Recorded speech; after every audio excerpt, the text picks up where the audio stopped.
हे काय झालं बॉम्बलायला? घरावर काय दरोडा पडला काय? का वरडताय? अहो हे बघा.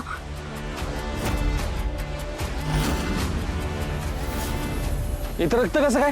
हा काय झालं? कुणाला लागलं एवढं?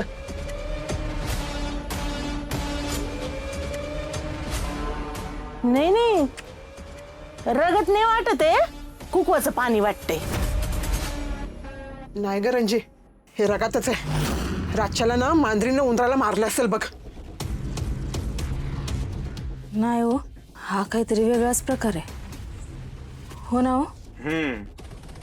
जरा वेगळं वाटते, पण तुम्हा बायकांनाच माहिती ना, आता तुम्ही बायकाच किचन मध्ये असता. या मुडद्यानंच कुणाच तरी मुडदा पाडला असेल. एक नंबरचा ह्यो आतल्या गाठीचा आहे आणि उगाच साजूकपणाचा आव्हानच आहे. ह्याचं लागलं दार. आत्या, झालं का तुमचं आता सुरू? मिरची झुंबली का तुला? बाजूला काय लावलाय कालवा? काय झाले? अहो बाबा की कुणाचं तरी रगत सांडलं इथं.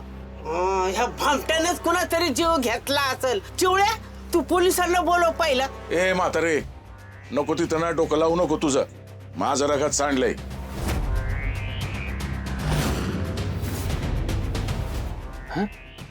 काय?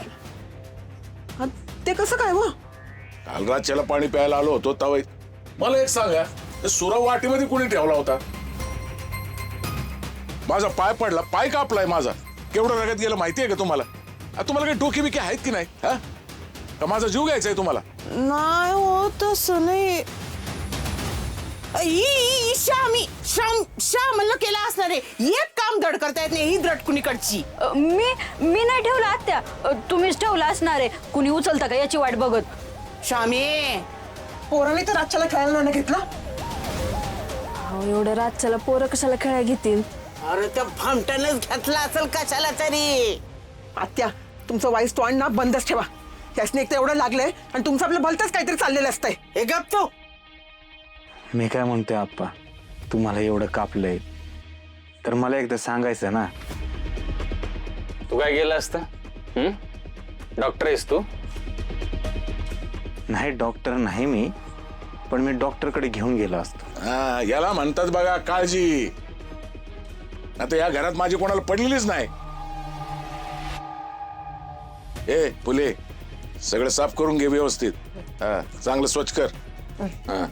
आप्पा, राहू दे राहू दे. जमीन पाहिजे म्हणून पुढं पुढं करतोय.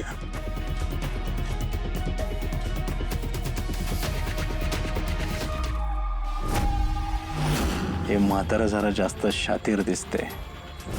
खरं बोलतोय की गंडवतोय सगळ्यांना?